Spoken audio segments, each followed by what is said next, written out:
क्योंकि मोक्ष का अर्थ ही होता है छूट जाना। किससे छूटना? दुखों से छूटना। ये तो सब कोई चाह रहा है कि इस अर्थ में तो मोक्ष सब कुछ चाह रहा है। यदि मोक्ष का अर्थ है दुख से छूट जाने का नाम मोक्ष कहलाता है, दुखों की आत्यांतिक निवृत्ति का नाम मोक्ष है, तो दुख तो कोई नहीं चाहता। तो इस अर्थ में तो मोक्ष सब कोई चाह रहा है। लेकिन उस मोक्ष की समुपलब्धि कैसे होती है, उसकी ओर सबकी प्रवृत्ति स्वाभाविक रूप से नहीं होती। दुखों से सदा के लिए छूटना कई उपायों के द्वारा नहीं हो सकता। न अन्य पंथाः विद्यते यनाय, न अन्य पंथाः अयनाय विद्यते। मोक्ष को प्राप्त करने का दूसरा कोई मार्ग है नहीं और आगे कोई मार्ग हो नहीं सकता। इसीलिए उपनिषद ने एक घोषणा कर दिया, ऋते ज्ञानात् न मुक्ति, ज्ञानात् एव तु कैवल्यम्।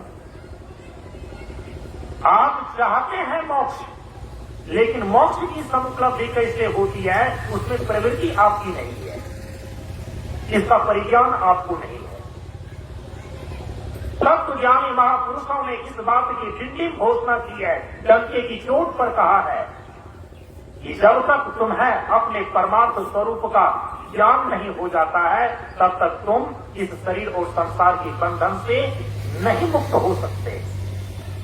क्योंकि शरीर और संसार के बंधन में जब तक बंधा हुआ है तभी तक ये जीव नाना प्रकार के सुखों को झेल रहा है। तो सुखों की आत्यांतिक निवृत्ति होती है, मोक्ष की समुपलब्धि होती है जब इस जीव को अपने परमार्थ स्वरूप का अप्रोक्ष ज्ञान हो जाता है। ब्रह्म और आत्मा का अप्रोक्ष ज्ञान होने पर ही यह अपने जीवन में शरीर और संसार के समस्त बंधनों से छूटकर परमानंद की समुपलब्धि कर सकता है। उसके पहले नहीं। 150 इसके उपाय नहीं है। हाँ, इस जीव को अपने परमात्म स्वरूप का अप्रोक्ष ज्ञान तक पहुंचने के लिए जीव और ईश्वर के तात्विक एकता का ज्ञान प्राप्त करने तक पहुंचने के लिए आपको धर्म का पालन करने की आवश्यकता होती है, तो आपको धर्म का पालन करना होगा। आपको अपने कर्तव्य के पालन करने की आवश्यकता होती है, तो आपको अपने कर्तव्य का भी पालन करना होगा। उपासना और साधना की आवश्यकता पड़ती है, तो आपको साधना और उपासना भी करना होगा। परमात्मा के प्रति जो अनन्य भक्ति होती है, परमात्मा के प्रति आपको आस्था पूर्वक अनन्य भक्ति भी दृढ़ करनी होगी। लेकिन इन सारी चीजों का प्रयोजन क्या है? इन सारी साधनाओं का, इन सारी उपासनाओं का लक्ष्य क्या है? अप्रोक्ष ज्ञान। क्योंकि बिना अप्रोक्ष ज्ञान का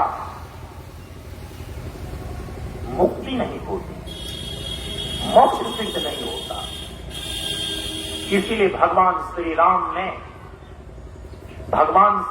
ने लक्ष्मण जी को स्पष्ट रूप से रामचरितमानस में कहा, अरण्यकांड के अंदर,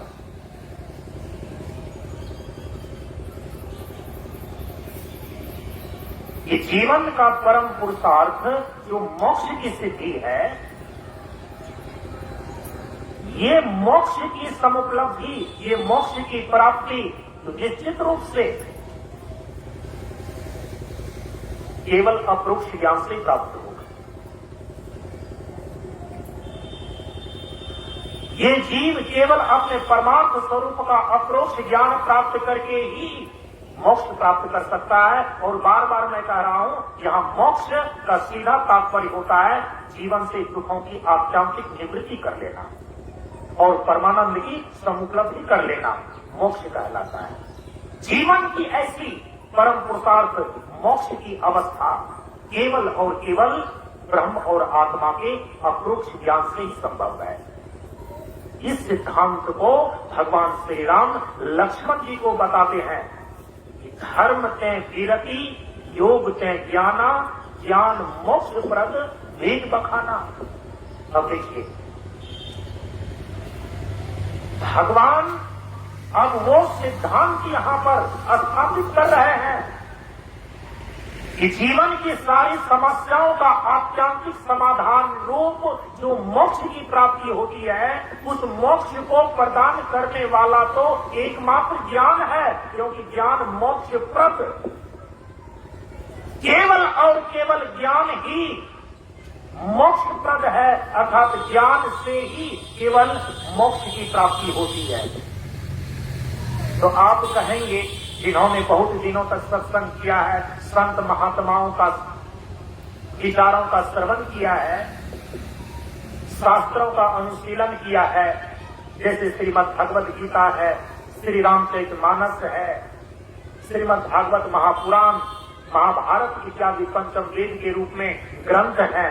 यदि इसका थोड़ा थोड़ा भी अनुशीलन किया है तो उनके दिमाग में एक बात ध्वनित होती है, यदि मोक्ष की प्राप्ति ज्ञान से ही होती है तो फिर कर्म और उपासना का क्या होगा? क्योंकि वेद में तो ज्ञान कांड के पहले दो कांड और हैं, एक है कर्म कांड और दूसरा है उपासना कांड, और उपासना कांड को ही भक्ति बोलते हैं। तो कर्म और भक्ति का क्या उपयोग है?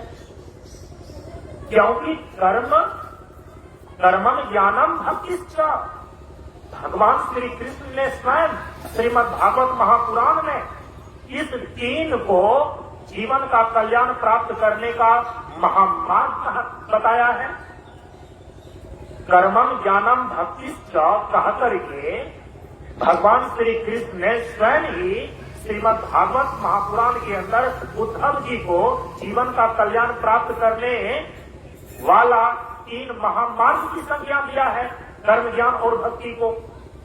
भगवान श्री राम अब लक्ष्मण को यहाँ पर कह रहे हैं कि ज्ञान मोक्षप्रद, वेद बखाना। हे लक्ष्मण, वेद का जो अंतिम शिरोभाग उपनिषद है, जिसको वेदांत भी कहते हैं, उसमें ये अंतिम सिद्धांत निर्धारित किया गया है कि जीवन में जो आत्यांतिक मुक्ति प्रदान करने वाला साक्षात साधन है, वह तो ब्रह्म और आत्मा का अप्रोक्ष ज्ञान ही है, तत्व ज्ञान ही है।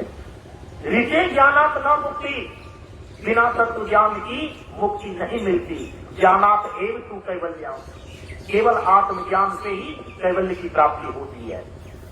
यदि यह सिद्धांत उपनिषद के वेद के अंतिम भाग उपनिषद अर्थात ज्ञान कांड में निर्धारित किया गया, तो उसी वेद के प्रथम जो दो कांड हैं, कर्म कांड जिसमें कर्म का प्रतिपादन है, उपासना कांड जिसमें साधना और भक्ति का प्रतिपादन है, तो फिर उसकी उपयोगिता क्या है? तो हमारे महान आचार्यों ने इसकी संगति लगाया। और यदि आप श्रीमद् भगवद गीता का सही ढंग से अध्ययन करेंगे तो वहां भी आपको इस चीज का समाधान पढ़ने को मिलेगा।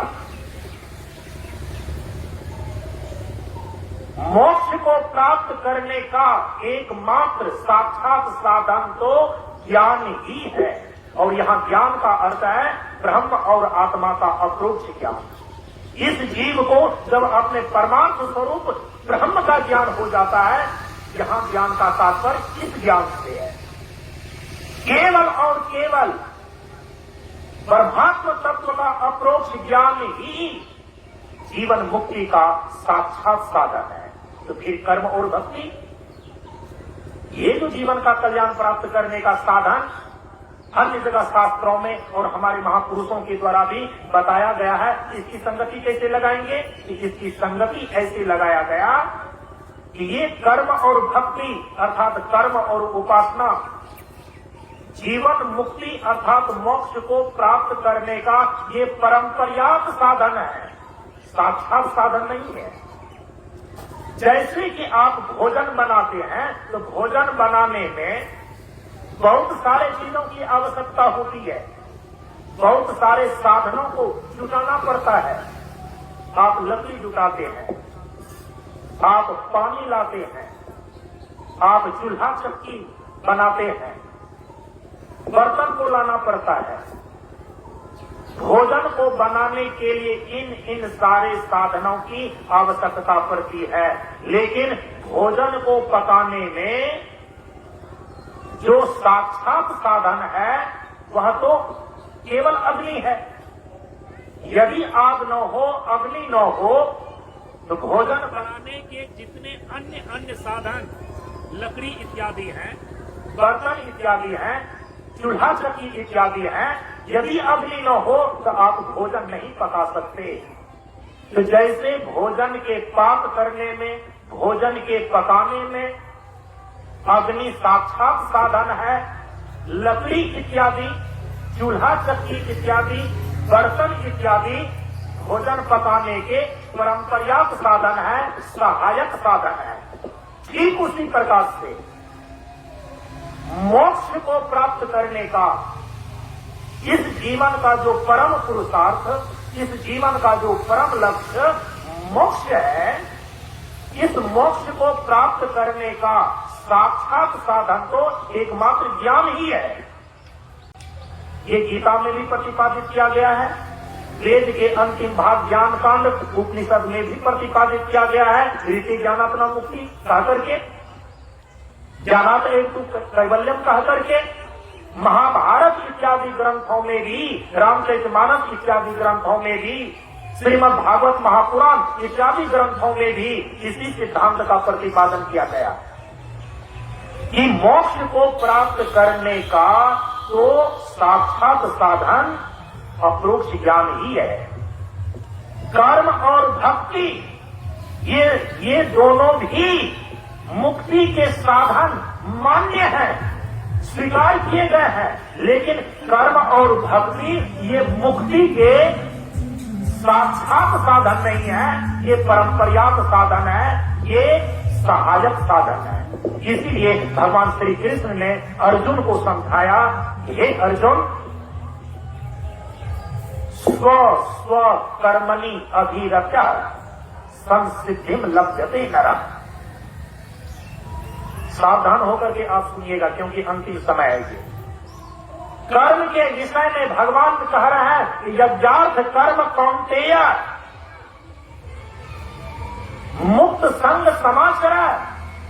मुक्ति का साधन कर्म भी है, लेकिन कैसा साधन है उसको समझ करके रखो।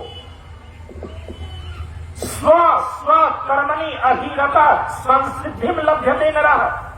अपने अपने स्व कर्तव्य का पालन करके, अपने अपने स्वकर्म का अनुष्ठान करके भी संसिद्धिम लभ्यते नरः, वह अपने जीवन के लक्ष्य को पूरा कर सकता है।